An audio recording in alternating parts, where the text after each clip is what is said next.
Everybody. This is a brand new unit. This is your pre-recording. If you can't make it to classes or you like this recording to be able to support you, that goes with your other resources for this unit. This will be all of the key learnings combined in this one recording for you. And then where it's relevant, if the classes are specifically around your assessments, then we will record those and we will send them out for you as well. This recording is for CHCYTH013. If you're watching this, you may be new to HADA, so you will get a pre-recording of your unit that you're studying. It's your resource to save in your folder. I encourage you to open up a folder and call that under your qualification, and then under that, make sure you've got some subfolders, and every new unit that you work on, then put those resources inside it so that you can always go back to that. So CHCYTH013 is a youth work unit, but it is actually covered by lots of other qualifications because they also work with young people. The unit stands for Engage Respectfully with Young People. And in our live classes, we really unpack those micro skills. It's such a big part of your style. So you might have one scenario, but 10 people, and you will all come at that differently. So our micro skills are your sector standard to be able to get clients to work collaboratively with you, to engage with you, to feel that they can trust you, and what you're going to be like as a worker, how you manage and look after yourself in that space as well. So I'm Vicky Hannah, and I'm going to be delivering this full unit recording for us. I'll unpack some of this along the way. As a sector worker, I can bring some of that into these slides, but you'll have a copy of all of these slides to go with your learner's guide. But before we begin, HADA Institute would like to acknowledge the traditional custodians of the owners of the land where we work, study and live, and pay our respect to elders past, present and the emerging learners. So we celebrate the stories, the culture and traditions of Aboriginal and Torres Strait Islander elders of all communities who also work and live on this land. And I want to extend this acknowledgement out to all of our learners in our HADA community, in class, or if you're watching this recording. I'm coming to you on Tarrabalane Bundaland in Queensland, and wherever you are, we're extending this acknowledgement out to you. So in the Learner's Guide, it discusses particular topics. Some of them are very triggering and sensitive. I want you to head into this space.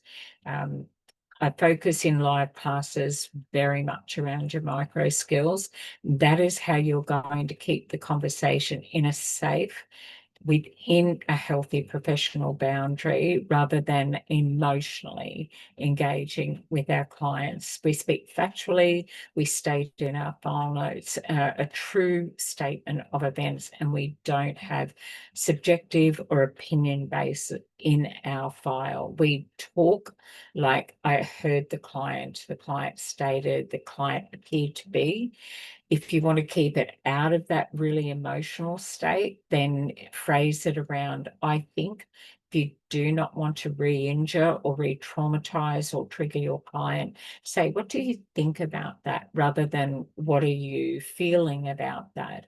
That isn't a space that we go until we think that the client has engaged, that they are feeling safe, and also for you that you feel that you've got the skills to go there. When you're debriefing with your line manager, your supervisor, we will often do that in live classes. We'll unpack that. How did that feel? Where did you go? What did you think? We'll practice that in breakout rooms and we'll talk about that. Afterwards, we'll do peer reviews. But I'm doing this recording for you to explain to you that you need to, there's three different lenses over this. One is from the client's perspective, how they engage, how they are thinking the service is meeting their needs or not meeting those needs. The other third is around you as a worker and your peers.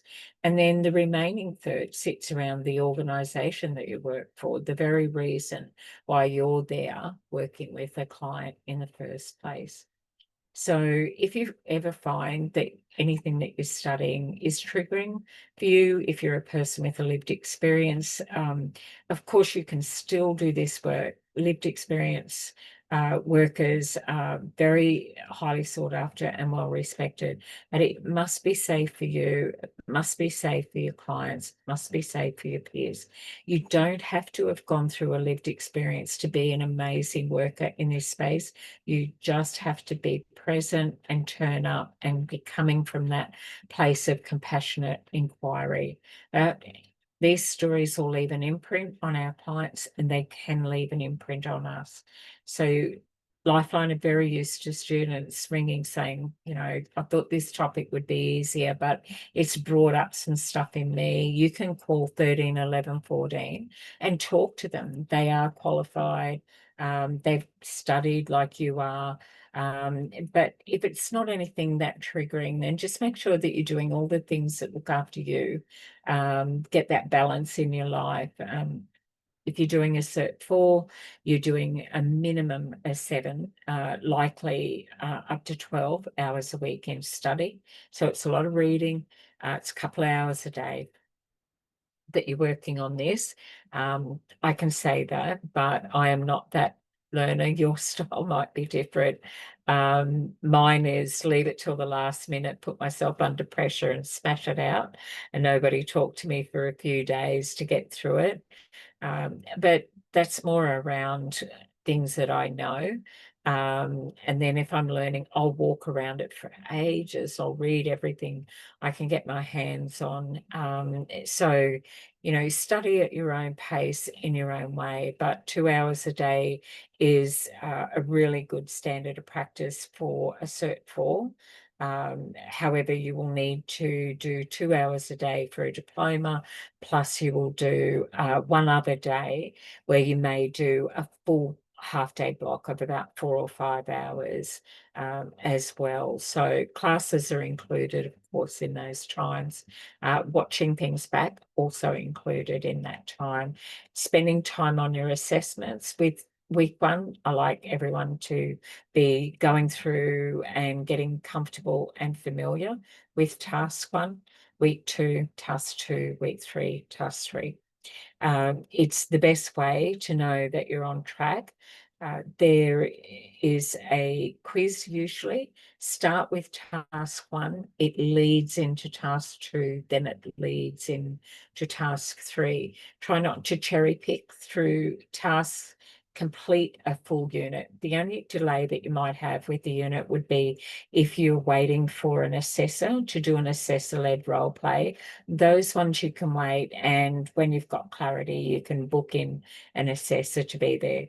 They don't play the client, but they are observing you and the work that you're doing. So, but the role plays or the skills part of your assessment, you can do that with peers in class, or you can access other learners from our Discord app, and your learner support officers will guide you. But the content, that's something as an adult learner, you've got that inquiring mind.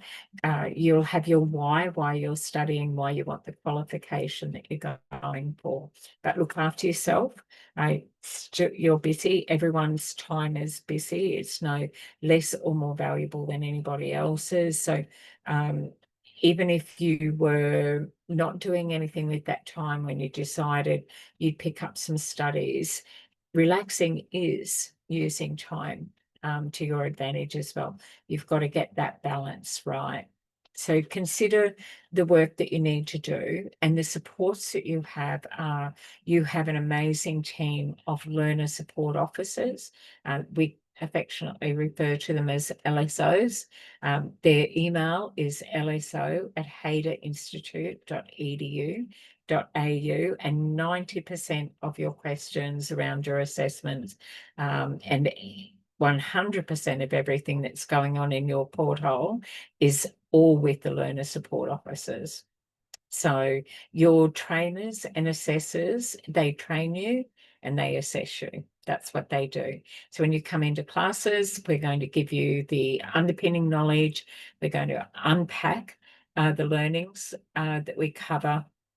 We may bring some things extra into those live classes. We call them our toolboxes or our bag of tricks as well. And of course, you will have the full slide set, which you can work at your own pace. So classes are not about turning pages on a slide, but this recording definitely is. I just want to walk you through that, how that applies, where that fits, and then I'm going to finish our recording with walking you through some of the assessments that you need to do, what that looks like, and then how we mark those assessments for you as well. And that'll give you all of the knowledge and the information from resources that you have. If there's ever any glitches, though, please make sure you reach out to your learner support officers so they can assist you. And I invite you to come into live classes where you're working with your peers, and I will always do role plays. I'll offer those in week 3. So if you've done task 1, task 2, or if there's a role play in task 2, make sure you've done task 1. You'll be ready. Prepare for it. Don't wing it. It'll be just, it's fine to jump in and do it. It'll be a mock role play, just a practice run. But if you're doing your role plays in class, you're doing it with peers, and we are recording it. And I definitely make room for you to be able to do that as well. So in week 2, I can start to introduce that if we have role plays in week 2. So let's progress. Make sure that you've got that balance. Even this recording, just do it in 20-minute bites if you like. There'll be some, if there's recordings to watch or videos, do that in your own time. If there's case studies or learner guide activities, I'll move right past those.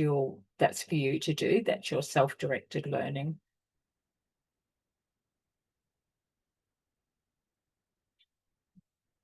So a little bit of housekeeping. I've done that for you. Reach out if you need support from the HADA support team, which are learner support officers. And then, of course, I've outlined what the unit is and what it means, and I'll go through with you about what the assessment requirements are. And I've already gone over some timing and things like that for you. So if you're brand new, I'm just going through how that works. But of course, if you are an existing learner, then you can treat this part as a refresher as well. Okay, so the overview of the unit is about how to communicate effectively with young people. They are your micro skills. So responding to different cultures and subcultures, and the young person's own development, where they're up to, what their psyche is, what their mood is. I draw your attention over to just this picture here, and what is it that you observe? So you can see there's a youth worker there, and they're making some notes, just memory. They're not furiously writing, but they're looking at somebody and they're observing, and then they might make some notes. But you can also see other young people sitting in there, how they present, what their body language is saying, and how they hear, how they learn to understand, how they present, what happened to them before they came in to that space to work with us. And we need to be perceptive around that, and also check our own lens. Work with young person as the focus. So that means client-centric. They're in the middle of everything that we do, and then critically reflect on our own practice and our own values. What are my views in this space? So we don't always work with clients that are survivors or victims.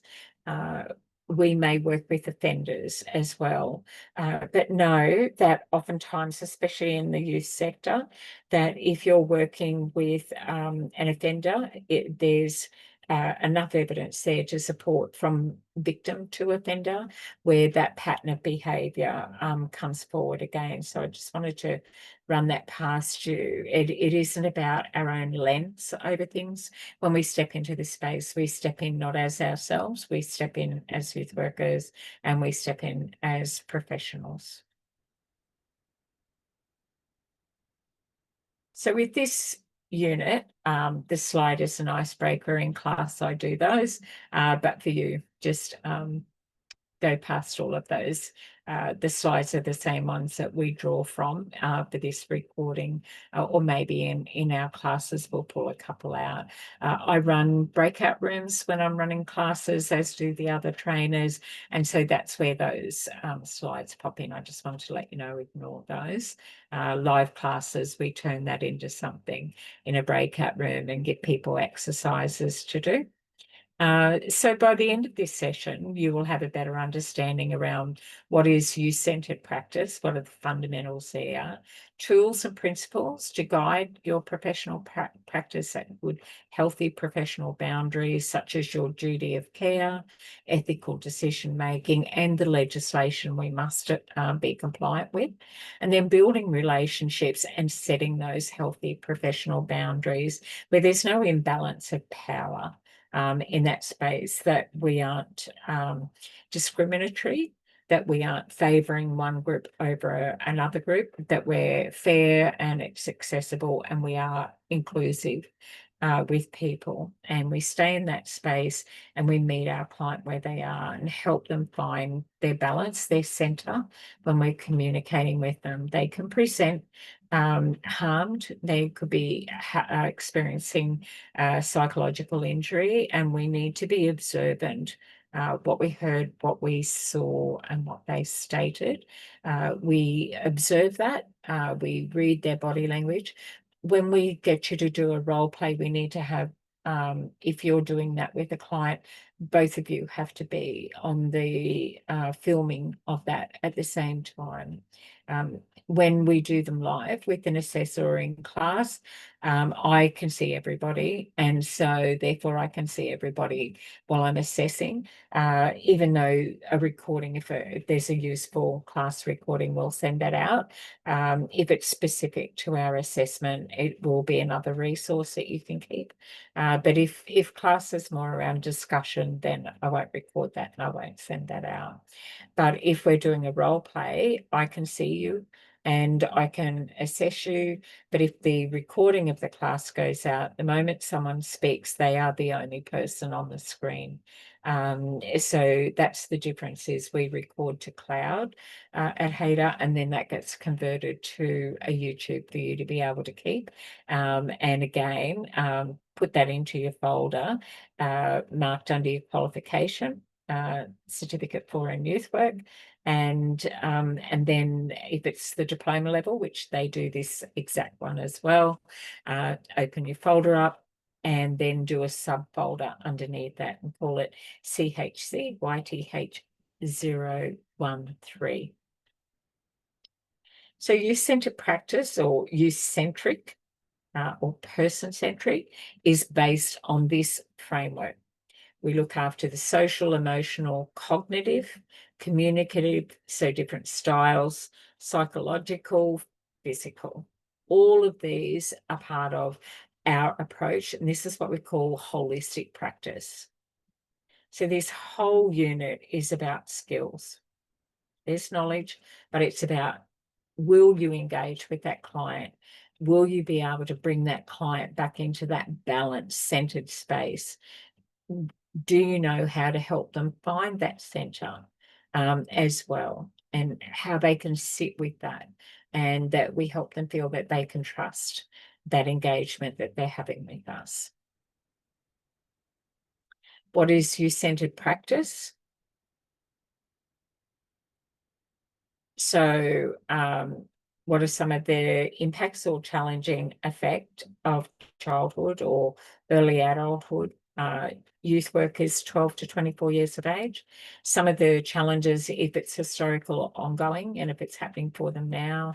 Youth-centered practices are to focus on those challenges to make things easier, put options in front of them, help them develop some of those skills. Amazingly, we do role plays with our clients. They might go, I could never say that, or I really want to say that to someone, and say, well, if I was that person, what would you say to me? Oh, I'd tell you what. So you sit in that space and we help them then. They may write a letter and never send it. They may have that conversation with us. We're getting them to identify that, and we're focusing on what that challenge is, and then help them get beyond that, moving forward to be able to get into that growth mindset and that hope and healing space. And then less experienced staff, youth-centered would have more support, so you might be entry level. So you'll have a few more people working around that client. I call that an alliance circle. So I just put a lot of people and wrap around that support. We never should be just one person. It creates a codependent relationship. We want to be able to show our clients that if they move town, that they could go and duplicate how to find all those people, who's their tribe, how they can get the supports that they need, and be able to do some of that independently rather than codependently. But we need to assess their level of trauma and their stress and duress. What have they been experiencing? If that's external, situational, like bullying or something physical or psychological. If they present with aggressive behavior, or if someone's being aggressive towards them, or if they're in a crisis where they really don't think that they can cope, or that they're responding and they don't need to be de-escalated or restrained, and that they're starting to reflect and learn from experience, and that they have your ongoing support in that space as your style of a youth worker, because you've noticed these things and you've put them in the centre of your work. So I just need to do this around First Nation people. So it's advised that some of this may have content around people who are deceased. And that is our sector practice, to advise people. But it's also to advise you as a learner that some of this can be triggering. So I encourage you to call Lifeline. So this is going to be a recording that you watch in your own time. It's around what's it like to be a youth worker, and it's a great little recording. Watch that in your own time. And of course, you get to keep these, so you can watch that anytime. So we did an activity, and we jumped in where what we refer to as a intake assessment, but just in that therapeutic crisis intervention, just helping someone build coping strategies in a crisis. We made sure that we just went into that space and observed only. And then the second time that we jump in and do that together in real time, we would expand on that. So your role play will get you to expand on that. Watch these recordings, watch their technique, and wait till you've got some other recordings coming out from our live class where some of the learners will say, look, I want to do my role plays in class. Watch and observe and pick that up. You will only get to see that learner in the recording unless you're actually there live in class and watching them all. So we did that activity about non-verbal communication, and then did we perceive that, how they presented, did we get that right? And the only way to know is that we check with the client.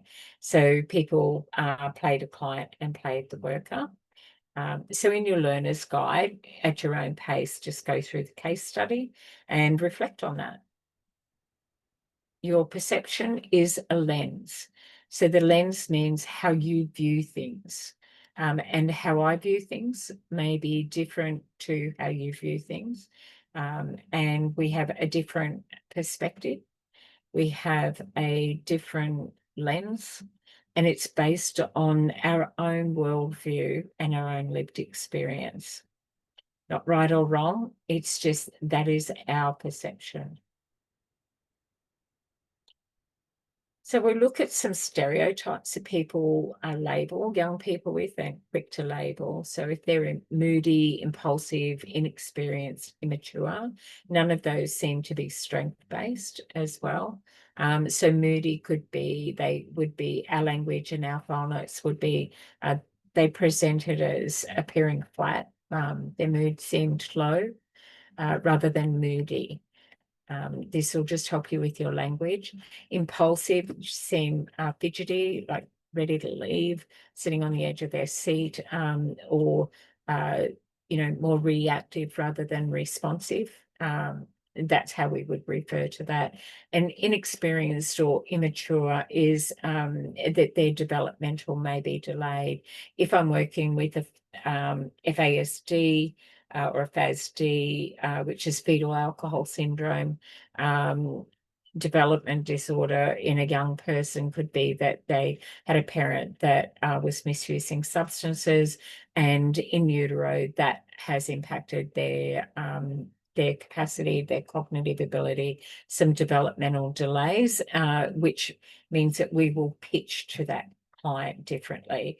It may not be something like that. It could be their lived experience has exposed them or isolated them from other things that maybe would be more common for a young person to have exposure to. But every family is quite different. Your family imprint, what is your family love language? How do they talk to each other? What could seem like quite a shock to some people could be just, that's how normal, this is how we roll here. So this is for us to have our own perception over it, but the one that we're most interested in here is our client, and what does that look like for you? How does that work in your family dynamic? Where do you sit in the picture? Siblings older and younger, and how do you navigate your space at school? And what is that like for you? Do you have people around you and supports? We're risk assessing, we're observing, we're using our micro skills with intentional interviewing questions. And that's what I'm looking for when you're doing your skills assessment. And then for you to be able to write that in a professional manner in your written work and assessments. So the understanding around working with clients sits around your duty of care. And this steps out each of those 7 steps and in that order. So our duty of care is to make sure that we have suitable and safe people working with children in your state or territory. It might be called a working with children check. I'm in Queensland and we call that our positive notice card. It's blue. So we call it our blue card. Our NDIS one, or working with vulnerable people, is yellow, and in Queensland we call it our yellow card. But where you are, your state or territory, you may call your NDIS worker or working with vulnerable person card something different, and you may also call your working with children check something different. So that's what that's referring to. The duty of care, no card, no stuff. As a youth worker, I encourage you to start exploring that. You can get your working with children check as a student. If you haven't already got it, you go to your learner support officers and say, what can I do to be able to get you to sign off that I'm a student and that I could make my application for my working with children check? So in Queensland, it's free. I can't tell you what it is in your state or territory, but if you're a volunteer or you're a student, you can make that application, but you must be attached to an organisation. And for this purpose, if you're not already working in the sector, you can be attached to HADA as a student, and your learner support officers will put that in place. You can't go into work placement without it. It's no card, no start, no exceptions. It's law. So that is the duty of care, and it also sits under the Child Protection Act as well. So then you'll need to be maintaining any equipment, your resources, your phones, your devices, making sure you've got logins and things like that. The level of risk around the client and for yourself, the types of risks around your client and yourself. These are all part of your duty of care, and also your colleagues. And then we assess that risk, and then we implement a safety plan, and then we take the appropriate action to be able to progress and move forward. And we do all of that in collaboration with our client. If you're supervising others, I do this in 3 parts: the client, the worker, and the organisation's reputation. So when I'm doing supervision with staff, I will say to them, how are you going? Tell me what you might need in resources. Is there any professional development or COP work, we call it, which is community of practice, honing skills, or it might be just some other areas of their role. Can I assist you with that? Can I buddy you up with someone? Can I get you to shadow someone until you feel comfortable? Or we might have a practice where it's like you'll do 3 shadow shifts with somebody else, or you do 2 buddy shifts with somebody as part of the process. But in my supervision, I like to first of all start with you as 1/3, and then we're going to talk 1/3 about the client or your clients, what you're hearing most of, if there's unmet needs, if there's any sort of disturbing emerging trends with your clients, or a shortage or changes in the community. Your supervisor can't be everywhere, and they rely on the team to manage from the bottom up if it's a good organisation. And then, of course, you have the organisation and their perspective, their reputational damage, if we aren't doing these things correctly. If things go well, then everybody loves to shout from the rooftops. But if things go badly, everybody likes to put it out on social media. So you can have direct supervision where someone is overseeing you, they're there with you all the time, or it could be that you're modelling best practice. I prefer our classes to be sector relevant, assessment focused. My main goal is to help you get this qualification and leave your qualification feeling a confident and the best worker, and readiness to be able to manage in that and do amazing work. But we model that in class, and with class, I do take on that lead role, but then in some spaces I'll hand that lead over to different learners depending on where they're up to with their studies. As they're progressing and getting 50% through, you start to see those skills be developed, and there's a confidence that comes in. The more role plays you do, the better you get, the more confident you are with your practitioner skills. Okay, so you'll role model that, and you'll practice that in class as well as you'll demonstrate your work in your recordings. You'll discuss and you'll reflect in live classes. I like to call that peer review. I'll say someone's a scribe, and I expect you to bring that information back. If you go into a breakout room, you're not there for a chat, you're actually there to do some work, and I expect you to bring that work out of your breakout room. If you don't go to live classes and I have a recording for you, I want what was discussed in that breakout room to be shared with the wider community. So you don't have to be in class, but that recording is your resource as well. And we will bring those live classes to you in shorter recordings that we do each week, if there is something that's relevant to help you with your assessment, with your knowledge and your skills. We'll manage those pathways into the case plan or an individual support plan or a referral process, and we'll manage those pathways in our classes. We'll do our record keeping, we'll take our file notes, you'll put those into your written work. You might be asked to fill in referral forms, do emails, and also you may be asked to take some notes and do some reflection work there.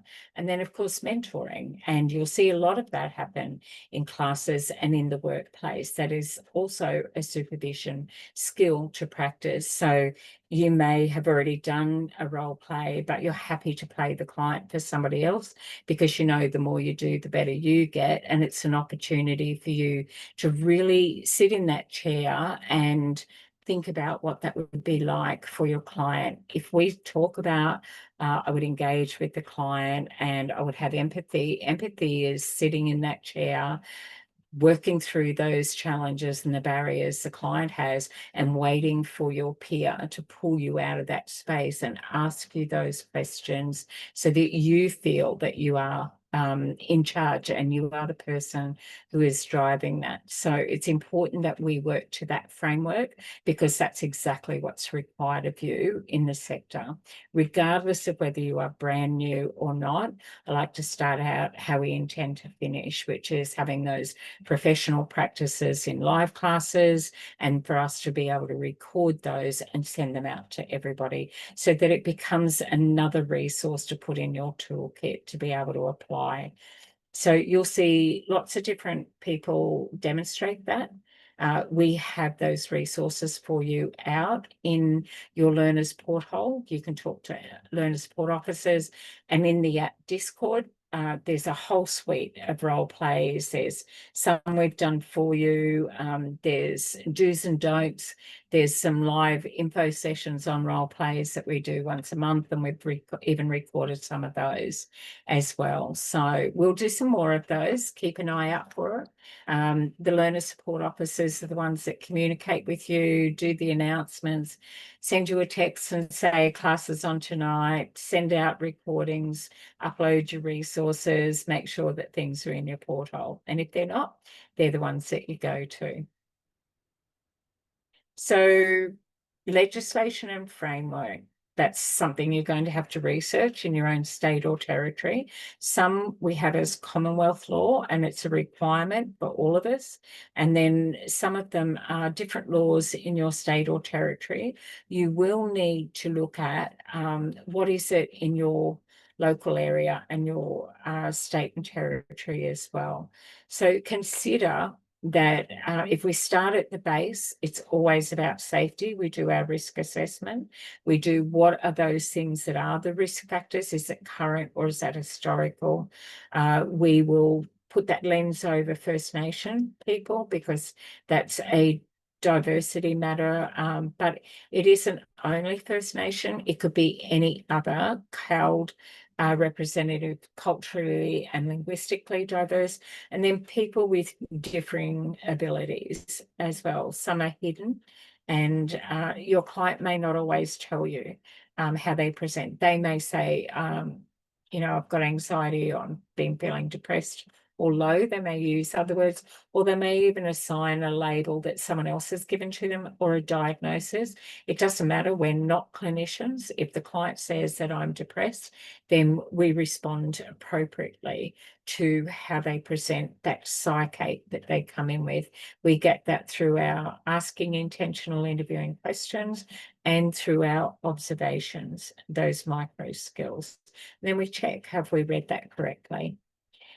We have to make sure we've got adequate support, that the legislation framework is around, say, child sexual abuse or any form of abuse, and that we are requiring a safe and supportive environment as a youth worker. And all of that is a requirement for youth workers to work to that standard of practice. So at this point, if we were in classes, we would be exploring a little bit more around framework, and framework is around your micro skills, some intentional interviewing questions, and how we approach that. We would talk about our privacy and confidentiality before we jump in and talk, and in class, we would talk about how to get consent as well. But we do have those in a suite. If you don't come to classes, then you can go to your role play resources where those are demonstrated. So you have policies and procedures. I love them personally. So you follow them, you share them, you model them, you review them, and you make sure that they sit inside the current legislation, and the laws change. So yesterday, the 26th of May, 2025, Queensland Government made law coercive control. So the law has embedded that into it now. It sits in as a measurable, recognised part of domestic and family violence. In 2023, every state and territory, except for one, brought in under the workplace health and safety legislation, psychological safety as well. And the state that has yet to put that into legislation, it's pending, so it's going to be introduced. That happens to be Victoria. So there's a reporting child abuse video there for you to watch in your own time, reflect on that, and after you have done that, then we would do the activity around researching your state and territory laws that apply to child safety. So take that time to explore that. You need to know it. Going to be a youth worker, you've got to know which of those. You may work oftentimes beside child safety officers. If you go into a youth worker in residential care, your primary employer is child safety. They're the ones who have that full legal responsibility, but the government will put funding with different organisations and they report directly to child safety. So those children are in out-of-home care and they are in that residential because for whatever reason they cannot be living in their family unit, though child safety will continually have a reunification program if it is safe for that young person to return home. But there's still connection as a youth worker, you're still navigating that space. There can be visits and then there can be behaviours of concern leading up to that as they become more heightened or more low or flat around there. And we need to work with that centre, helping young people find that balance. So child safety is a mandatory reporting place that we would need to, vulnerable persons unit with police, child safety, your health department where you are, and of course the ambulance that attend, your education, they're the ones who are all reporting, and then of course your GPs and nurses as well. So schools, they're all mandatory reporters. So child safety become involved in this space, but get to know your state and territory laws as well. So your privacy and confidentiality, you must do that before you start working with them. And you sit in that space until you have consent to move forward. And we practice the micro skills extensively during this unit. You cannot rush it. You have to pitch it to the understanding of the person that you're with, their age and their cognitive ability, their language, their state, their psyche, if they're presenting very heightened.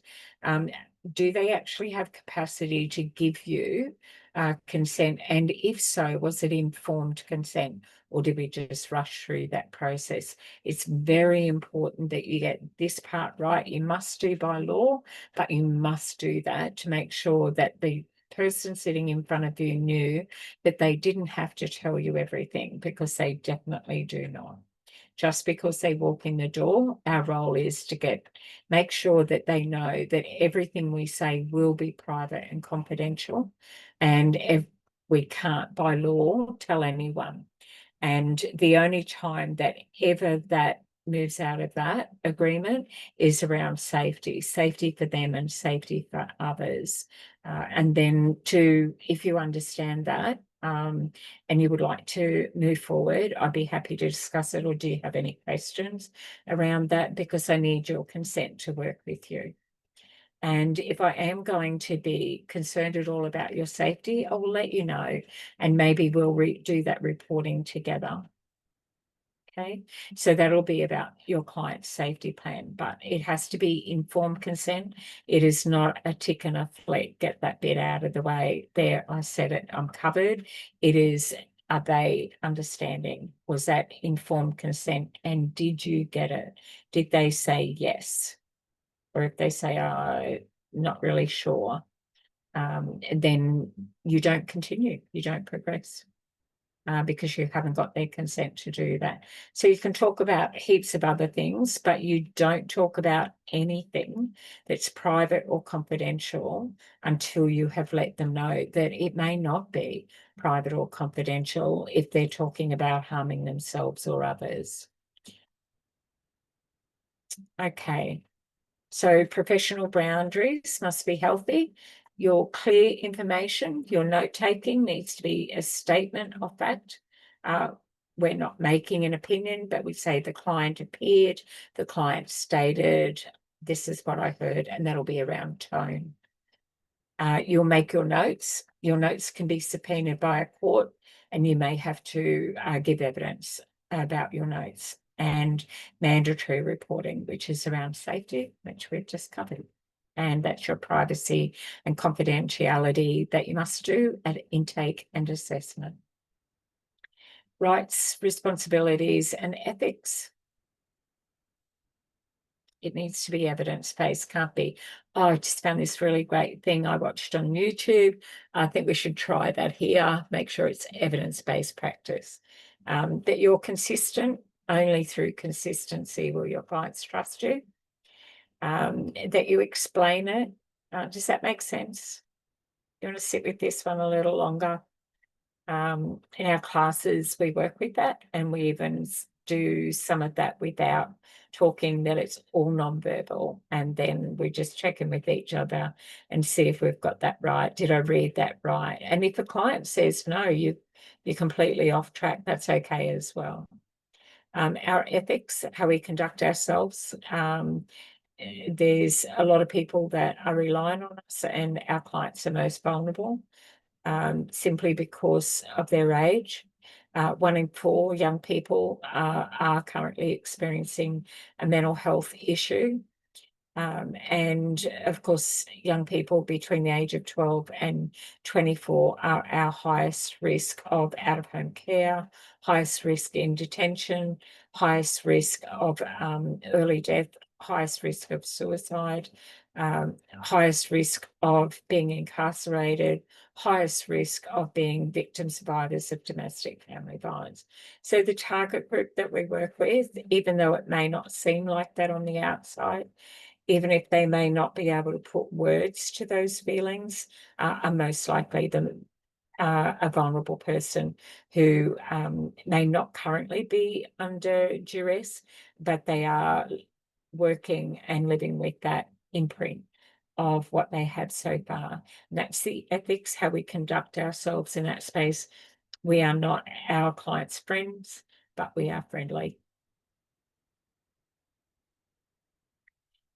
So your ethics in youth work, first of all, consider our First Nations. There's a different approach. We are in Australia. They have been here for 80,000 years. We sit on their lands, and those lands are never ceded. And we make sure that at Haida we acknowledge that, extend that acknowledgement out to our learner community. And also for you as a worker, it's extremely important that you are aware that that is part of the sector standards, and it is a requirement for community sector workers to be aware and mindful and apply that. Our primary client, our social need, they're anti-oppressive and policy and procedure.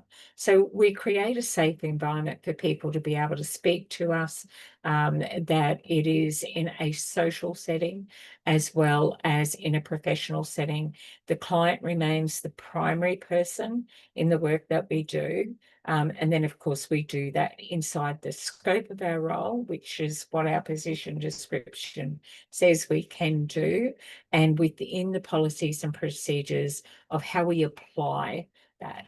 You'll be hired for your knowledge and skills. You'll be sitting before a supervisor around your approach to not working inside those guidelines. It's very important.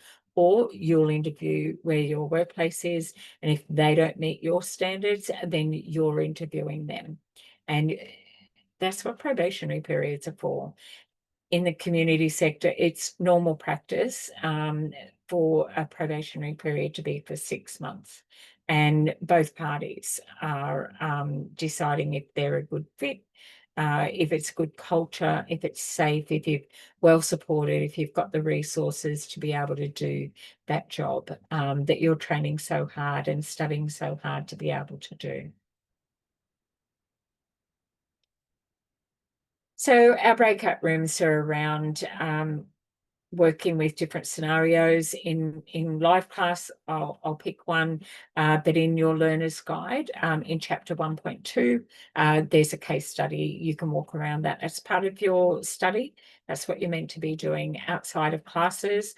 And the more you work through your learner's guide and work through that workbook, then the more confident you'll be when you go and do your assessment work. So we build relationship with self and others. We establish rapport, respect, make sure that we haven't got inequity or a power imbalance, good, healthy professional boundaries within our relationship, and that we build trust. And we do that by being consistent in our behaviour. The requirements and how we do that. So we write about it, which say, I will establish trust. How do we establish trust? Being reliable, being honest, consistent in our wording and consistent in our actions, and being clear, not vague, not double meaning, not skipping things because you should know that by now or at your age. You know, there is none of that in the sector. So we establish trust by the client feeling like we're really there and present just for them in that moment of time. How we establish rapport, we write that. I engage with them and build rapport. Tell me about how you do that as a worker. Show me how you do that as a worker in your role plays. That's what you're being assessed on. So age-appropriate questions, simple words and honesty. Don't pitch too high because you have that language. Make sure that you meet your client. Does that make sense? And even a client might say, well, what does advocacy mean? Say, well, it's kind of like, you know, if you tell me that you want me to be your voice, I will explain that to your school if that's what you would like. But I would be telling you the things that we're talking about. I would be representing you. Sometimes I'm not your advocate. Sometimes I would be your support worker. And that means I'll just walk beside you so that you're not alone in that space. Or I might be working with you in a program when you're with some of your peers and that as well. I will demonstrate my boundaries. I will hold respect for individual differences, different backgrounds, and how their trauma impacts and affects them, what different needs are, and I'll respect those and value and build relationships. And then, of course, power imbalance. So having a voice, everybody has that. Communicate without censorship if you're in that worker-client relationship. And then having a point of view, being collaborative, and even if the client is angry with you, there's still a lot of trust in that. It is still engagement, but it's, you know, they're frustrated. So it's like, help me better understand where you're coming from. If they go, you haven't got a clue, to say, okay, help me understand what's going on here. I'm completely missing this then. And let them find the words if they can, but otherwise calm them down. Can't do your work until they're in that centered space. And to do that, we can try different techniques. So we'll do some of those in our classes where we're doing our practitioner skills. However, do some research around that. What is a mindfulness practice is a great research. What is window of tolerance? And we'll do more of that. I'll still have some other recordings coming out of classes. We run them for 3 weeks. I hope to get, you know, between 2 and 3 recordings, extra recordings for you on top of this one here, if we can, and classes go that way.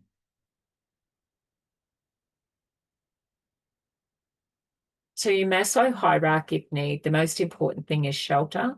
So they're your physiological needs. So shelter, food, warmth and clothing, things like that. Homelessness is absolutely, we can't help a client feel safer or have greater self-esteem or confidence if they are sleeping rough at the back of a public building and they're unsafe. That's a priority of need. And they're the young person, they're vulnerable and at risk. And ours is to test whether finding appropriate accommodation is good for them. It's harder and harder. It's a particularly challenging area. There is not enough affordable accommodation for young people who are in out-of-home care outside of the legal framework. So a young person that's struggling at 15 or 16 will not get picked up by child safety. They will try and navigate that space on their own. You can go into a youth refuge from the age of 16, not under 16, and 18 to 24. Centrelink will still consider a person a young person. In the courts, up until the age of 24, they will look at everything in a young person's background and how that will influence their decision making there. But if they're homeless, they are most vulnerable and they're also unsafe. So we fill those needs. First things first, that's our risk assessment. Safety needs, who am I and where do I fit in? That's our love and belonging needs in Maslow's hierarchy of needs.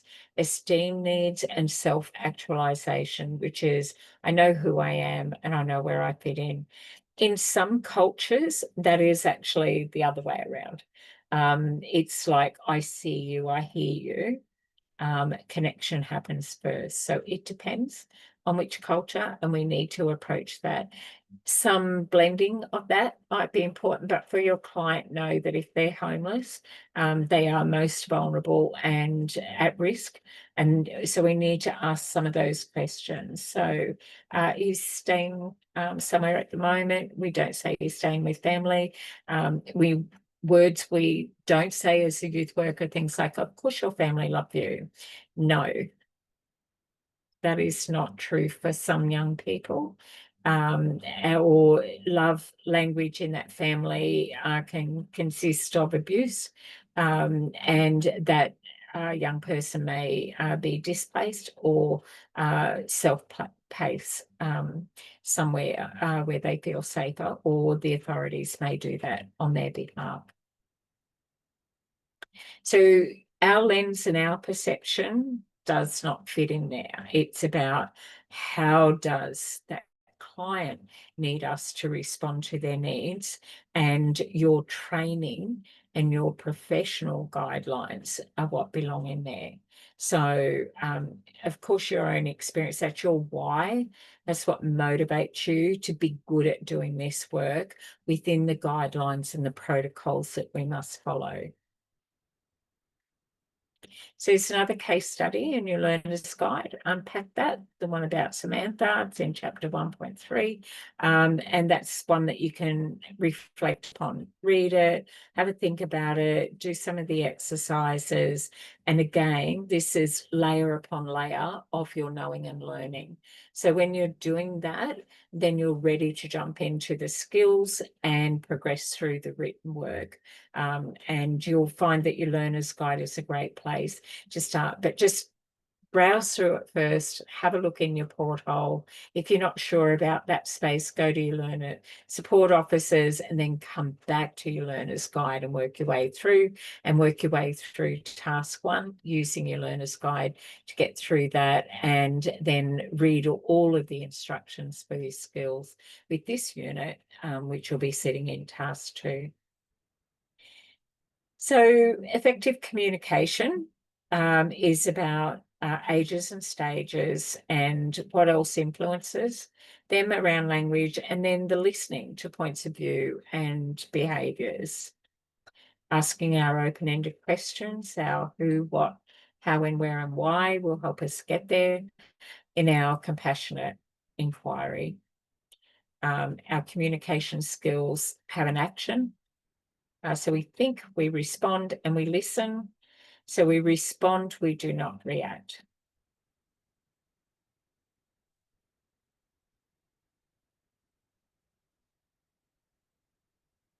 Another case study about Tom, and unpack that, which is your self-directed learning.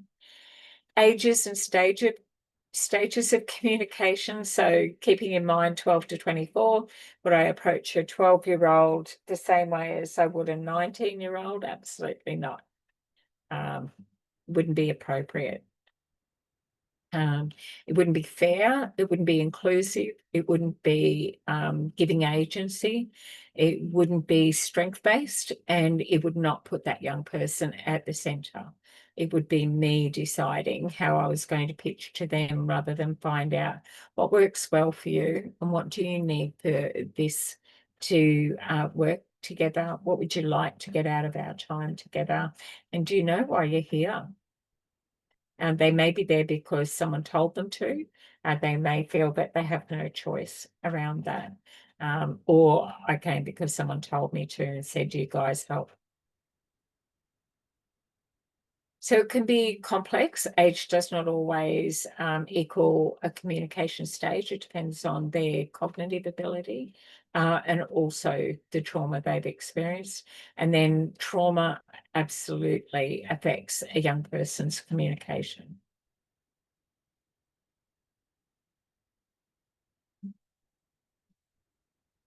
So communicating is based on a development stage. We talk about appropriate language, active listening, participation, empathy, inaction, examples. So we just say, well, what if it was like this? And I give you options. That's an example. And then I would speak and act a certain way with that client. And then to be open and honest, we show that with our nonverbal. Our hands open says that we're open. Or our arms crossed or their arms crossed would be that they're closed, but it could also mean that they just need to give themselves a bit of a hug and they're holding on tight. We can't perceive what that might mean until we have checked with our client, but it's an observation. We don't have to ask them, we just let them sit there. And if there's no conversation happening, then get used to being comfortable about being uncomfortable in those silences. Just let them sit with that. It's the first time for your client to hear a lot of this, or it may be triggering for them to talk about this. So if you haven't got the trust, they won't work with you. They may talk to you, but they'll give you what they think you need to hear. Young people have that benefit of being very focused or very self. And so we then as a worker must to be focused and self. That's why we put them at the centre of everything.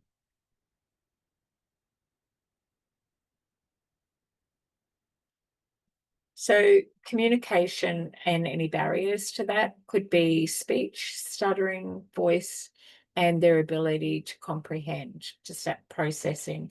So depending on differing abilities, whether there's processing disorders, as a ND, I sometimes might need something explained, or I might say things in a particular order, and I'm like really open about it. I know how I have that voice. I can do that because I've got some skills along the way.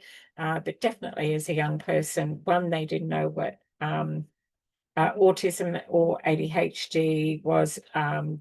They applied labels to try and make sense of those things. People applied them on themselves as well, not always in a positive way. But the more we know, the more we grow, and the better we are growing our sector to be able to approach that.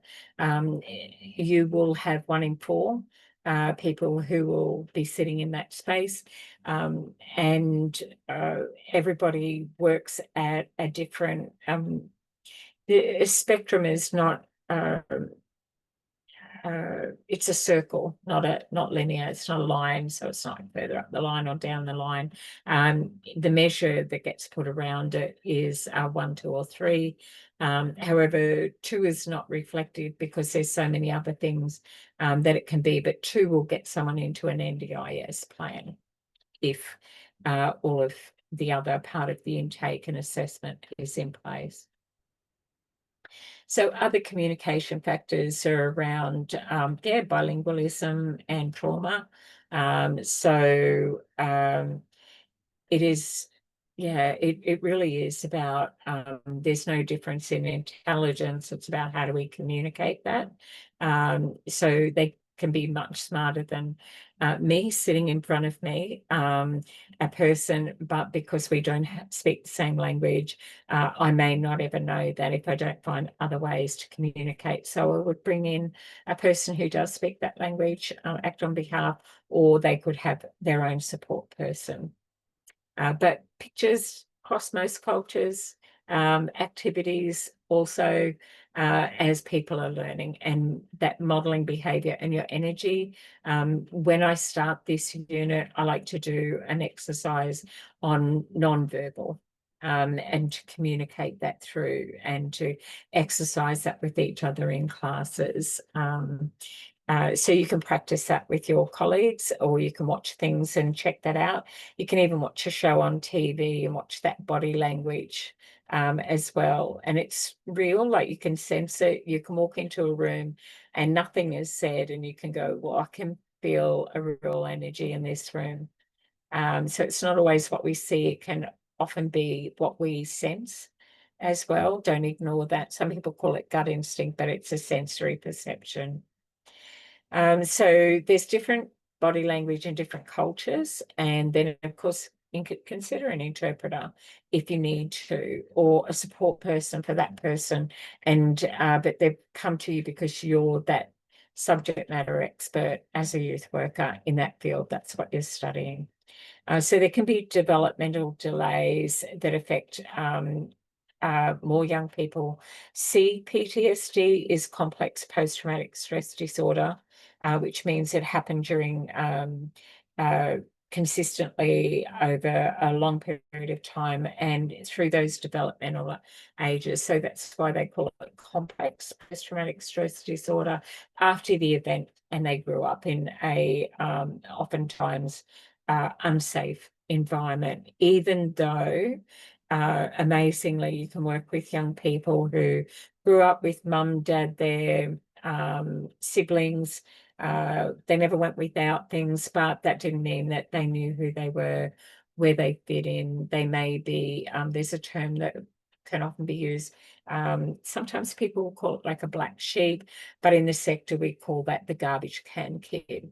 So it's like the one that everything gets dumped into, and that there may be some comparison. It can be unintentional, but you could have, there's an unspoken thing, the dynamics, the interfamily dynamics, where if someone's good at sport, then another kid will pick another thing they'll be good at. It's kind of like, well, that vacancy's been filled. So it's unspoken, but it depends on whether they're growing up in a place where their window of tolerance and that regulated space is safe, that everyone can be good at everything or anything, or the same or different. It really does not matter. And where do they get their sense of self from is where they fit in. So some young people can connect with people who more so than their family. So we need to be very mindful of not putting phrases or terminology or communicating in a way that makes assumptions that may not be true for that client. And the only person that can tell us how to work with them, which way, what matters to them, will be the client themselves. We can only do that if we are connected with them and we establish that trust, not rush through and do not give advice. They can get that outside with their relationship. We do options, we explore those, we do crossroad decision making. We'll just say, okay, you've got this ahead of you. Let's have a look at the decisions that might need to be made? You know, can I help you with anything? Have you got enough information and resources? If they go, no, I just don't know what to do, can't you just tell me? It's like, well, let's have a look at what the options are together. So that's what we do with a client. Rather than tell them, we will work with them until they can make that decision with enough information in the time that they feel that they're comfortable to do that. And then they're confident with that, and it's theirs, something they own, and that builds their resilience and their agility, rather than the power imbalance is, oh, well, I know how all about this works, and we just do this, and this, and then they're gone. And it's like, okay, did I work with them, or is that just going to repeat itself? So we want to, when they're working with us, we want to be able to be strength-based and give them agency. This is your plan. We work at your pace. But we've got rights too, and responsibilities, and you've got rights and responsibilities. So we're kind of teaching each other where our boundaries are, and they are healthy professional boundaries. So your relationship is a professional one as well, the same as our relationship in class is a professional one. We have strong, healthy professional boundaries in there so that we can do the work we need to do with the language that we need to use, with the tasks that we need to complete so that you can get your qualification. And my responsibility is to help you with your assessment work and get you through your qualification. And Hayder's responsibility is to make sure that we put all those resources around you and let you know who to best access to do that. So it's exactly the same as when you are working with your clients. What's your relationship with your client? Who are the best people? Who are the wraparound support? Who's going to be their tribe that help them, that they can draw on? And if they leave town, that they can just go and find another youth worker and put all of those supports around and say, well, I know I need a good GP. I know I need to be looking for work. I've got to get the best out of my job network agency. I know I've got to get involved in things, and the things that will help me reach the goals that I have, like I want to get my driver's license, and it can be really challenging. Things that people do when they're young can have an impact on them when they're older, even though they're young and they're not making the best of decisions because of their development, or they have not yet got that wise brain that's in gear. They may have experienced a lot of things, but they're still working from a very young mind or a trauma impacted mind. So I can work with the 23-year-old who, whatever happened to them happened at 12 or 13. And when they're under duress, it's the 12 or the 13-year-old making those decisions, or that is that behavior or that action that's coming out, because that is not a developed part, and the hope and the healing has not been done. And that's your work, that's my work. That's why we jump into this space. So just doing the warnings around that, that's a video for you to watch in your own time, but there is triggering around that. It is does have some young First Nation people in there as well, but please watch that in your own time. How do we communicate and have a point of view? We want to listen to our client's point of view. They're not interested in ours, and ours doesn't really have a place. There are times where you can share some of your lived experience, where it might be that, look, I work with a lot of young people who were wanting those same goals, and this is what we found was like really helpful. I'm just wondering, would any of that appeal to you? Like, everyone's different, but yeah, so that would be more you. You might have a client that wants to sit outside and just, shoot basketball, or we've got a lot of art that happens, especially guys. They love to do art, but they do that with really fine felt pens or charcoal, or a lot of pencil work. We do a lot of labyrinth writing, where we'll put a template there and they'll write a story and just roll the words into each other, but it's out of their head and on paper.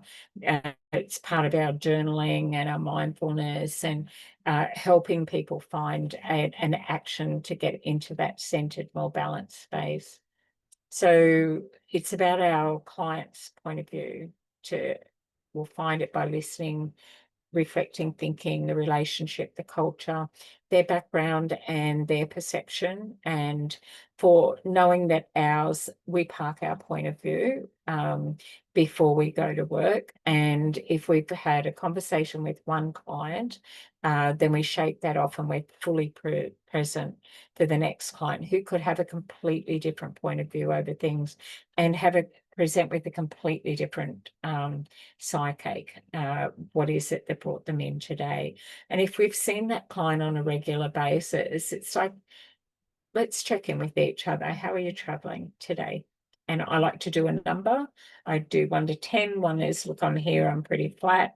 What's your number? Rather than get them talking about those words just yet, let's give them a number and we check it out with the number and see if we've been able to improve that number. If they check in as a 2 and they're leaving as a 3, we've made progress.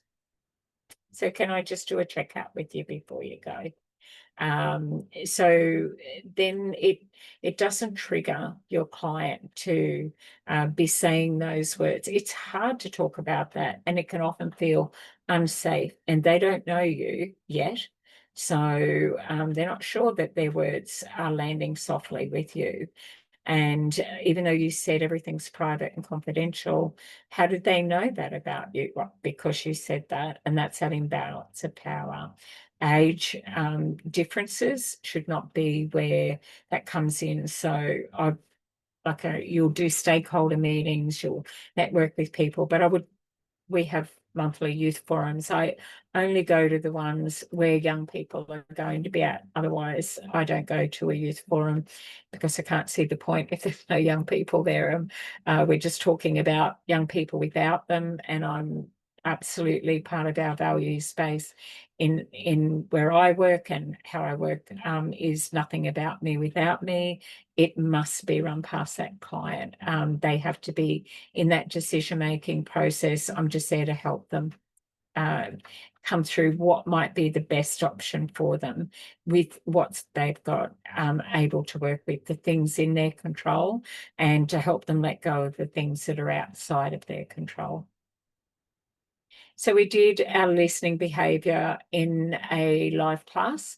And if I can capture some of that, I will get that sent out to you as well as just a little micro recording. If not, we'll make sure that we've got some of that coming up in our other live classes. So you should get some shorter recordings as well, like I hope. Another case study, there's a lot in your learner's guide. You don't have to do any of them, of course, but it gives you what I call foundational skills. But if you feel that this makes sense, you can just skim over it. You don't have to do the activity. Just read it and go, oh yeah, I'd tackle it like that. See what that feels like.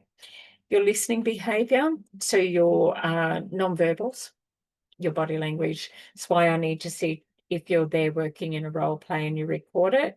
I need both of you on screen.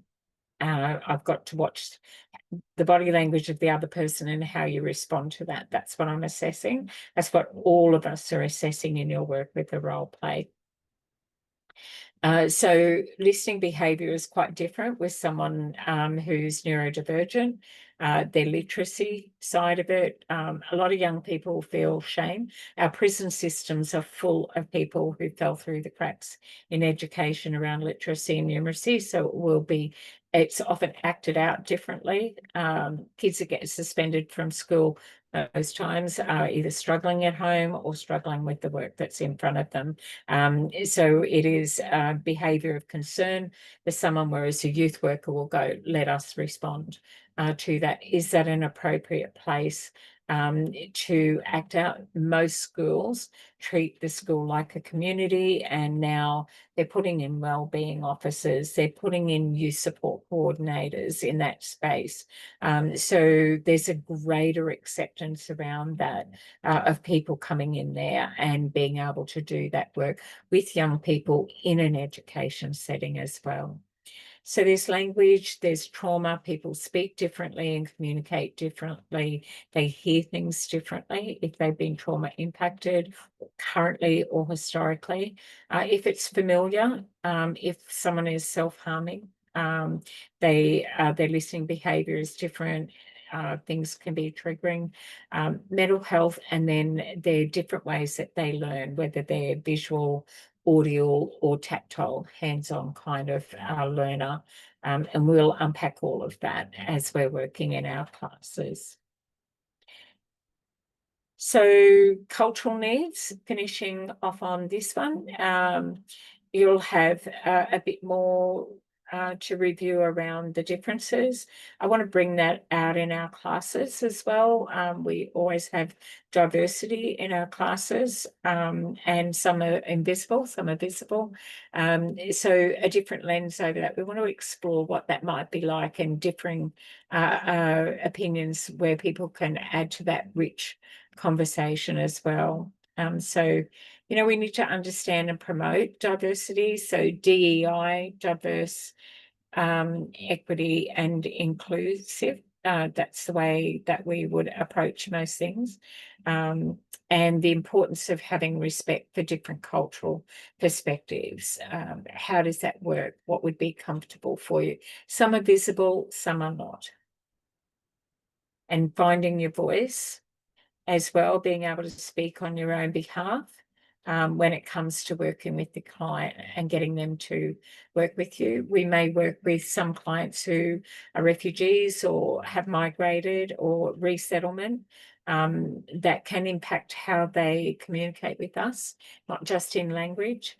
The rights in Australia can be quite in contrast to where our client may have grown up and what their normal is, until where they are feel safe, and that becomes their new normal. And then how they are impacted by trauma. Another case study for you, because you get to review and reflect, but if you do them, you'll find your assessment work is easier to do, and your role play, that knowledge you'll draw on. But I will definitely show you how we assess a role play, so you don't think, oh gosh, I've got all of this to think of. It's actually the assessment part of it is simple, but the knowledge is where the depth is. So I will often give feedback and say you've demonstrated the underpinning knowledge, or in your role play, I'll say that you've met the threshold for the sector standards. That's what I'm assessing you on. And I'll show you what that measure is that we use. So competence around cultural is around own views and values, reflect on those, respecting different cultures, and then ethnocentrism, which means that it can be centric to them and it's important, but a young person can grow up in where their family may have come from one culture and what's accepted there, and they're now integrating into a different culture, or they're fitting into different groups, or they're working in different sectors to what is known, and themselves. And so there can be some conflict, which is, can be quite natural as that young person starts to detach and wants to be more independent. There's a cultural competence video there for you to review. And I'll just let you read that there, which is your resources. And then how do we do that? What resources can we put around them?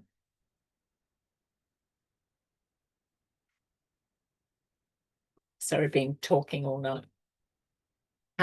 So for me, as a new neurodivergent, I've got a private clinic and one in my workplace outside of Hayter. Everyone is a sector worker.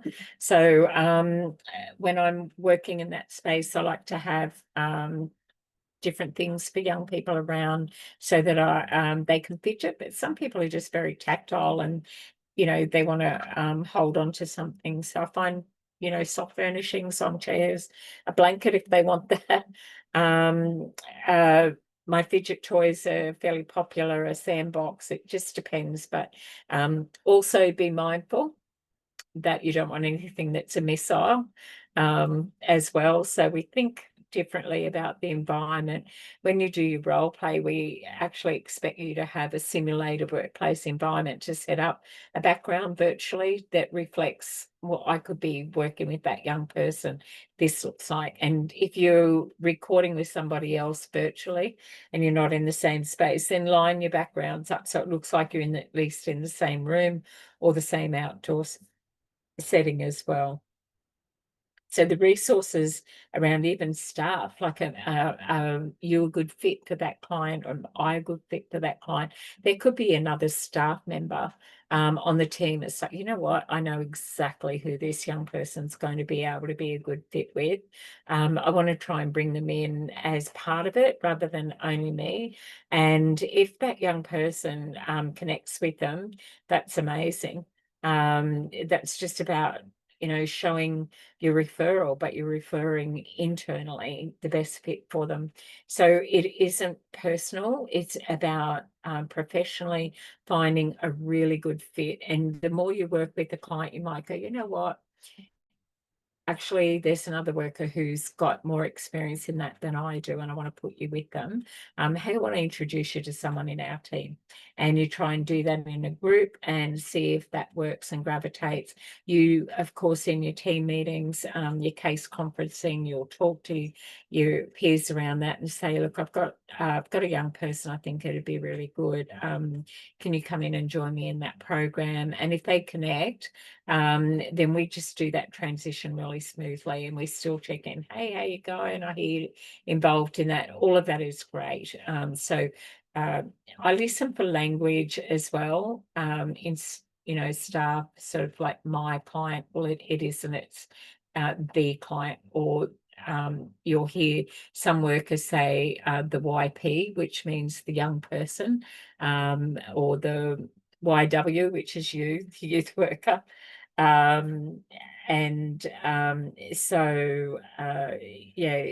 These short-term sort of acronyms and languages that we use, but we don't use the client's name even internally in our meetings. We just don't. And if we don't, it's very easy to never breach that confidentiality. I live in a regional area. Some of our young people have an unusual name, but sometimes even the story you don't share. You told your client you would not share that information. So you don't talk to anybody about it. You might just say, look, I'm just wondering if you've got capacity or any spots to be able to take on another client. And they'll say, yeah, sure, just have you got our referral form, or you can refer them, just make a call, or you can do it online. That's great. And then what information, and they prompt it. But if you don't have consent to do that, it could just be the name and the number, and then you let the client know and just say, look, they're going to contact you, or you can make the call from here if you like. I'm here if you want to use our phone, and have a chat to them. Something you want to show them, you might want to show them maybe a new environment or a different program, and you just let them experience it. You don't have to sign them up, say, would you like to check it out? If it's not for you, then that's great. So we do that by having a very welcoming environment. Think about what your clinic, what you want it to look like. If you were given a budget at work and could decorate your room where you meet your clients any way you wanted, what would that be like? And we have games room, like places like your town, who are the major job network agency for young people. They've got that contract. They have table tennis tables. They've got all sorts of things, but they've got a sit down space, and they've got a kitchen area where they can, make toasted sandwiches, they feed them, they get them engaged there. So it's their soft place to land. So, create your virtual background in a spot that feels right for you. Activities, around meetings and making transport easy. That doesn't mean we transport them. It depends on your organisation's policies and procedures. But can you get them transport? Absolutely. What are the customs? Who are the other people that you're going to put them with? I know I can't always put the same young people together because there could be conflict. Just because they're the right age group to come to a program does not mean that there won't be some historical stuff there. So I've got to just make sure that I've got that right as well. And what are some of those boundaries? So in one of the roles that I have around our accommodation, we may have a vacant room, and we get the young person to have a look at that. And if they meet the eligibility criterion, then it's unique to us. But the young people, the other residents, are also part of that decision-making process. So I'll say we've got a person looking at room 4 or room 11, whatever's vacant. They're thinking of moving in next week, and they'll say, can we have who is it? And part of our intake process is that we can share that information with the other residents, because we have some common shared areas as well. So we have training room on site, we have an outdoor kitchen, and we have thoroughfares as well. We've got a handball wall, and we've got a gaming room and a spot there. But the outdoor kitchen and the outdoor area gets used a lot, and nobody can smoke in their rooms.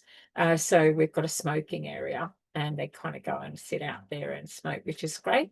And so they are part of that decision-making process.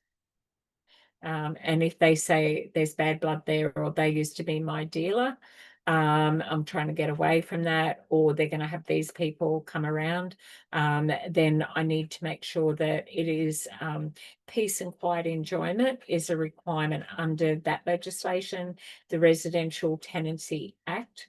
And so moving someone into someone else's home, that needs collaboration.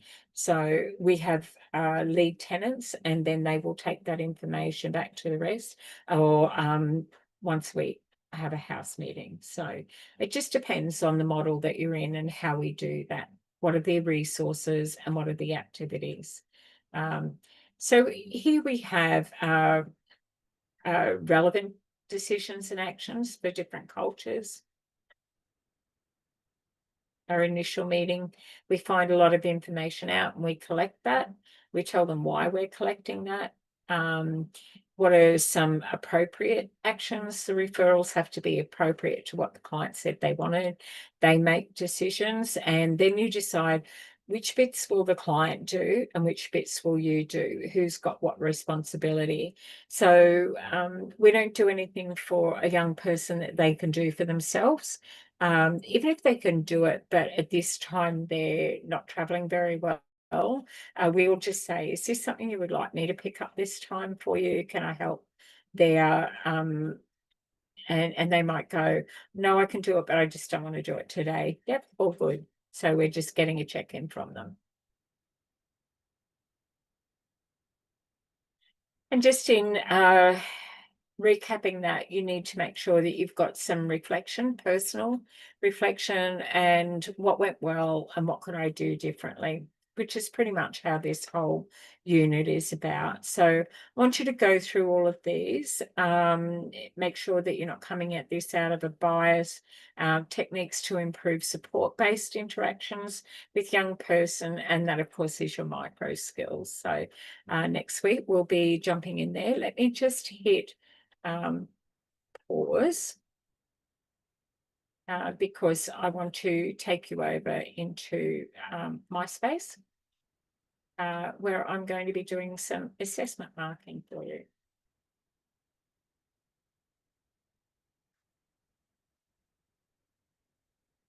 And make sure that I've stopped sharing that.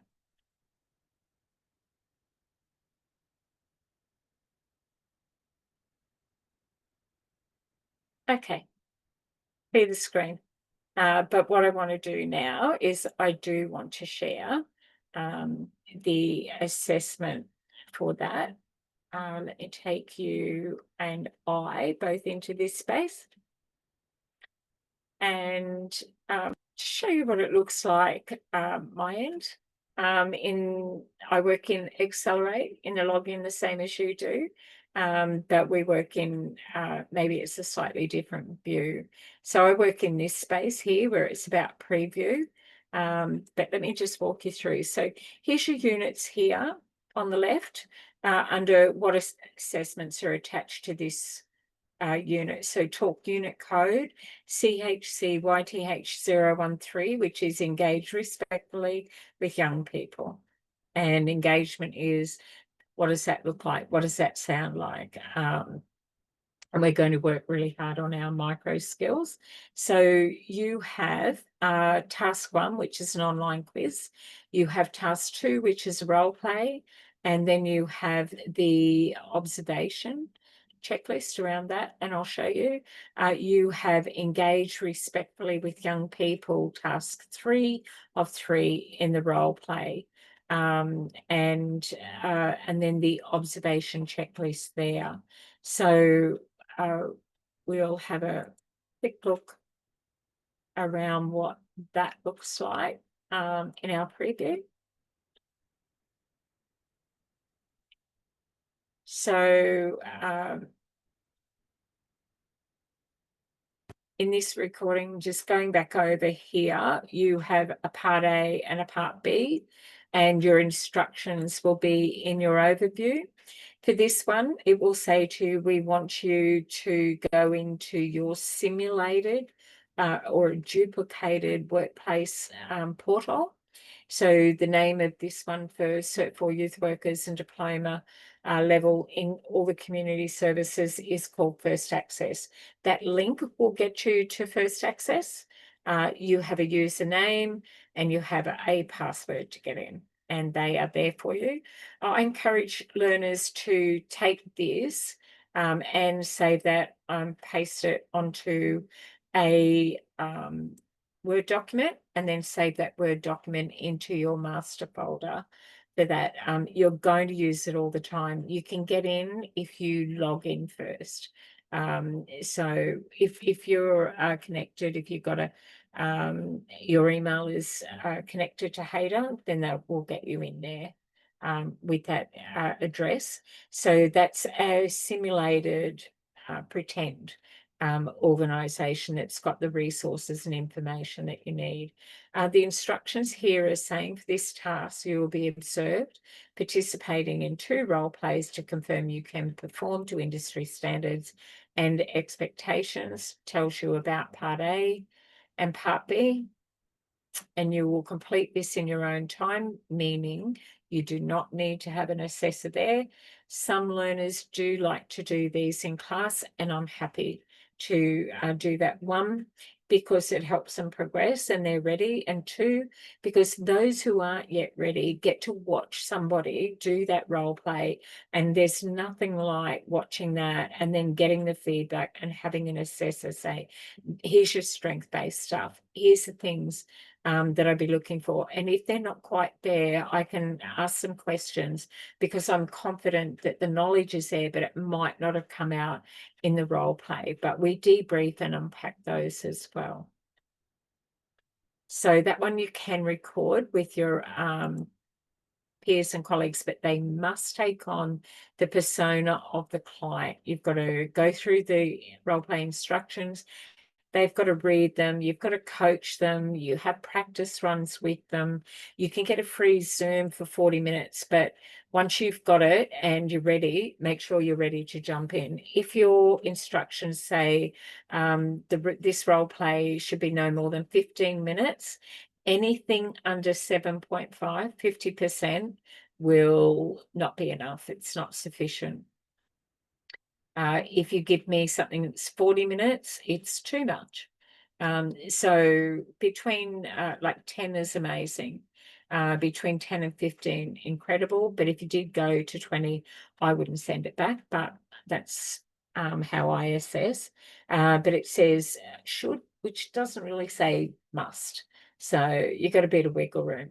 Every role play, you're going to do an introduction and you're going to do a summary at the end. You're going to jump in and say your name. You're going to give your ID. You could quote your student number, and you can say, look, this role play is about, I'm going to play the role of the youth worker, and this is just a bit of a summary about what we gave you, and then you welcome them in. You do your meet and greet. We're looking for the engagement, no matter what the scenario is. And then you do your privacy and confidentiality. You get consent to go forward and just say, well, it's great. Are you comfortable? Can I get you anything? And would you like to tell me, why you're here today? What today's session is going to be about, what you need. Depending on what the reason is behind that, some clients might think, well, you should know that. You should have read the information that got sent through. If they self-referred and this is your first session, you may know nothing, so you'll have to get that. Or you can say, look, I've read your file and thank you so much. When you did your referral, you put some really helpful information in there. So this is what's been happening for you, but are you okay? It sounds like things have been pretty hard for you lately. And that's how we're going to approach that particular one there with the young person called Dario. So you'll go through that. It tells you what policies in first access that you're going to need to get and review and read. And you'll be reviewing all of them. This is all knowledge-based, all micro skills. This unit, very important one as a youth worker. You will need to access the following. You'll need a device, the internet. If you're going to be recording with your phone, make sure it's portrait, not landscape.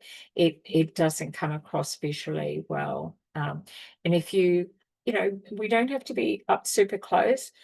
Do not read a script. It'll go back. And if you are talking to someone and it's virtual, make sure you're both on the screen at the same time. Don't look in the camera. Just put a sticker to the right or to the left of the camera by about 10 centimeters. Really, just position yourself slightly differently. If a client was there, where is that client? You can still see them, but you're not looking directly down the camera. And that's important. We're not looking at whether you can look directly down the camera. We're looking at, if you were looking at your client, are you engaged? What's your body language and how do you respond to theirs? That's what we're looking for. So this scenario tells you about Dario, what you need to prepare for to go in. Dario's 15, so they come in under the mandatory reporting. But that doesn't mean Dario's going to be whisked away, never to be seen again. It just means there's another layer of support, which is what we did say. We would only share information and report to our line manager if you were at risk to self or others. But around 13 years of age, Dario started to realise that he may identify as gay and was terrified of how his family and community would react if they found out. At 15, it became too much and he did disclose. And then how safe was that for him and what happened to Dario is all in the scenario there. And then at the end of that, on the completion of the role play here, you just answer some of these questions around reflection. So discuss the feedback that you received from the young person and how they responded to it. So you're actually getting that from your client. And then what opportunities did you encounter to address concerns and improve your own practice? What did I do well? What could I do differently? And that's your reflection space as a worker in there. So let me just take you through now, just this role play, task 2 of 3, and let me bring that up for us.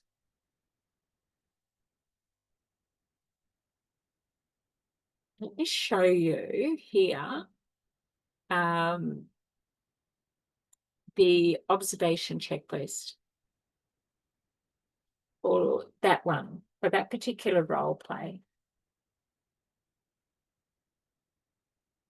So here it is asking, what is it that we witnessed you do? So it's not done live in classes. This one doesn't need to be, but some people will. You will record it. You will add any supporting document that they ask you to. You'll fill that in. Your written work must match what you did in the role play. So if you say, well, I would establish connection, build rapport, and be respectful, that we would work collaboratively and come up with the plan, and this would be the client's own plan, and yet in your role play it was nothing like that, then it will get marked and with some feedback. And it's like, your written is amazing, your skills, they could be two completely different things going on there. So it needs to mirror, it needs to simulate. So your written responses will have an element of that. I do have some people ask about AI. We've got an automatic test, how much is AI in there. You can definitely use AI to research, help you find language. It's just see it as a, like a superpowered search engine. But you can't copy and paste and use that for your answers. If it gets picked up, or the assessor thinks, I don't know, I don't think this is reading like it's coming from the learner, it might say, can you, in feedback, look, I'm just wanting you to clarify further, and they'll ask you a specific question in the feedback for you to try again, and that will be around your knowledge questions, and that won't come from AI. So it can certainly help your work. It can give you ideas, it can give you some language, it can give you some great links, if you know what to ask it and let it spit out. I'm a big fan of AI. I use it with my own studies, but we don't copy and paste it. So it's like copyright, any more than 15%, it's not your work, it's somebody else's. So if you're going to be using something copy and paste out of AI, make sure that you quote it, who said it, and you put the link to the reference of where that came from. So you definitely can pull out bits and pieces, but you need to reference it, and then you're meeting that requirement. So let's just have a look at how we assess you for that one with Dario. So it says here there's 17 points that I must guarantee that I have hit, or you've hit, and I get to assess. Or if you upload it in your portal, another assessor who doesn't know you will just go through and mark that accordingly. We have what we call model answers, and it must meet that threshold. I'm giving you those model checklist points here so that you'll know if you got it right. So here it just says, did the learner engage effectively with young person to develop and maintain trust and rapport? So in class, we're in week 1 of 3 for this particular one, but this unit can be shared amongst any of our qualifications. But in week 1, we would be breaking down some of those skills before we jump in, if anyone wants to actually do this role play. So what does maintain trust and build rapport look and sound like? Did they engage effectively with the young person? Question 2. Did you treat the young person as an individual, and did you consider in all of the decisions and your actions that their stage of development was taken into account, their cultural background, in Dario's case is his religion. because culture is more than origin of where someone is born. The current issues that are impacting their life, priority of need, their own perspective, what's happening for you. That sounds tough.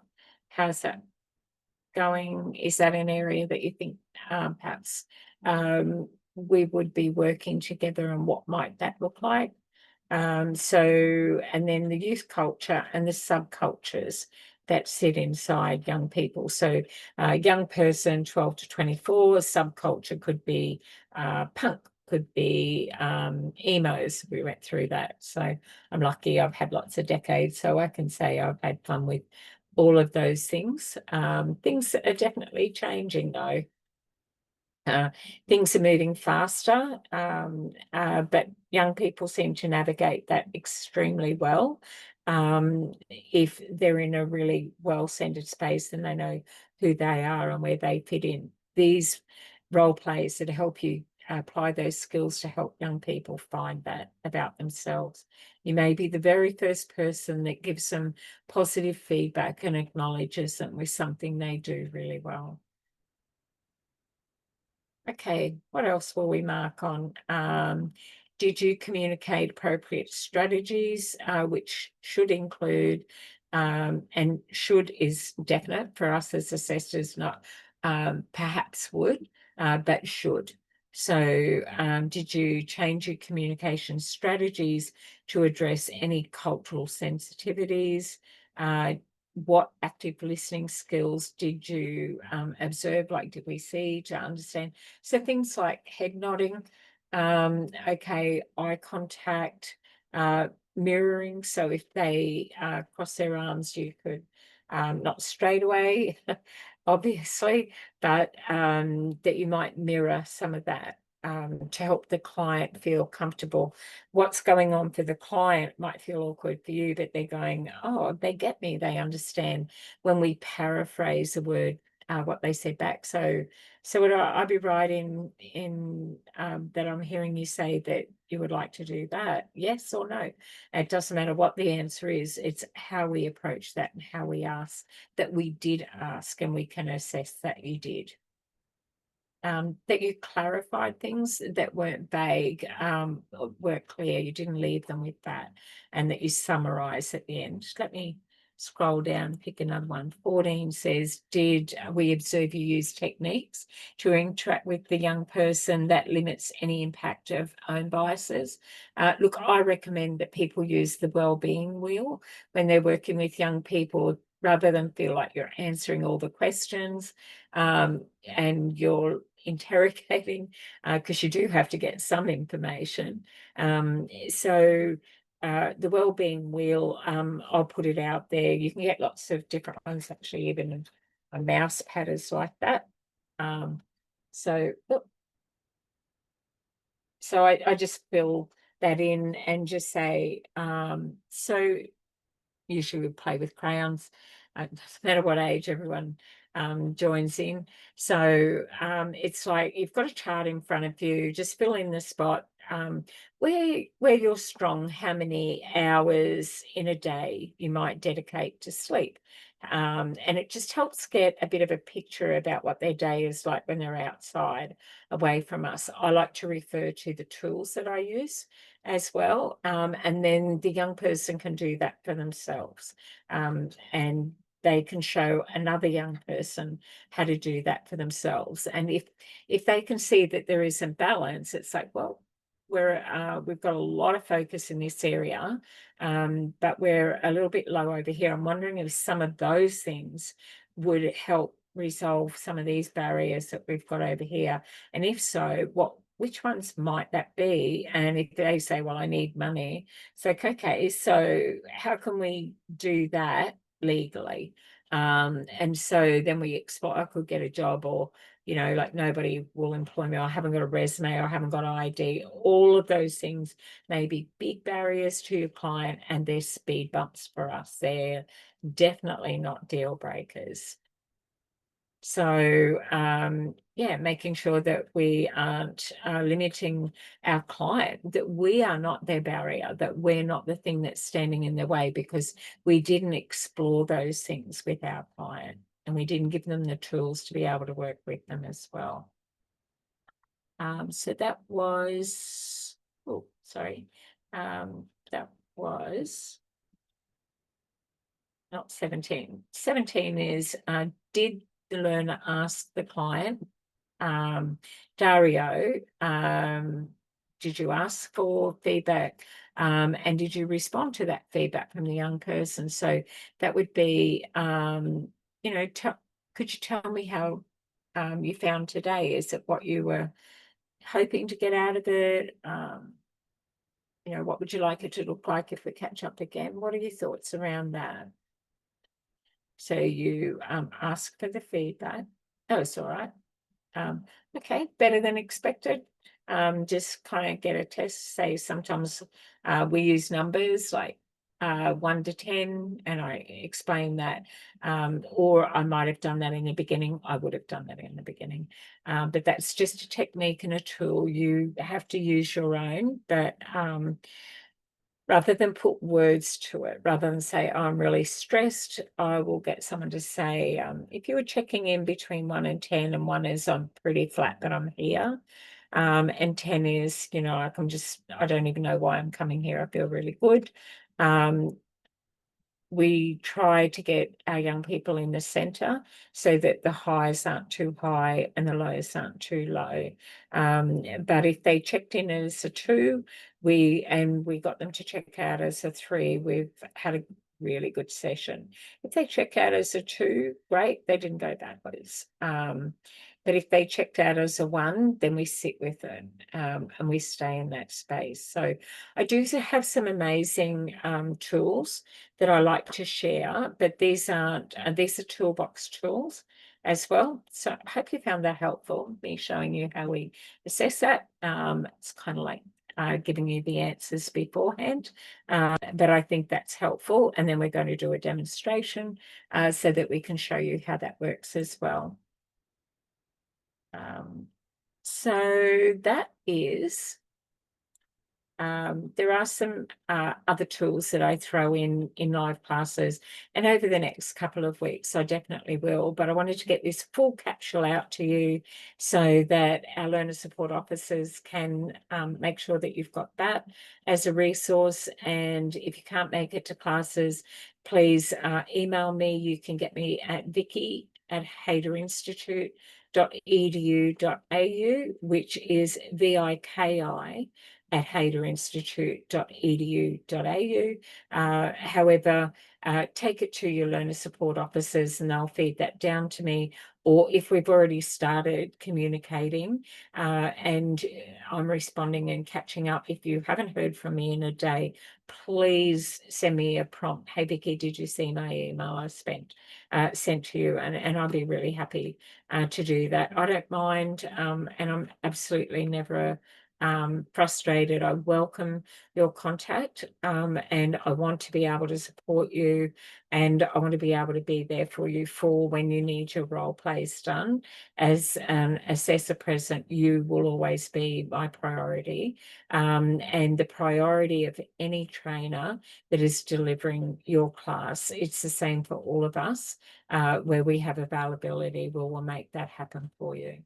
So that's the end of our capsule. These slides you have, there's some videos for you to watch in there, and I'll try and do some mini recordings for you as well and share those. So I hope you enjoy this unit and continue to watch it in your own time, and work through your assessments and get ready for your task 2 and task 3, both of those. Skills assessment and role plays. So next week will definitely be, if it's week 2, task 2 will be role plays. Week 3, task 3 will be in there, and they will also be role plays. So I'll say good night to everybody. Thank you for your time.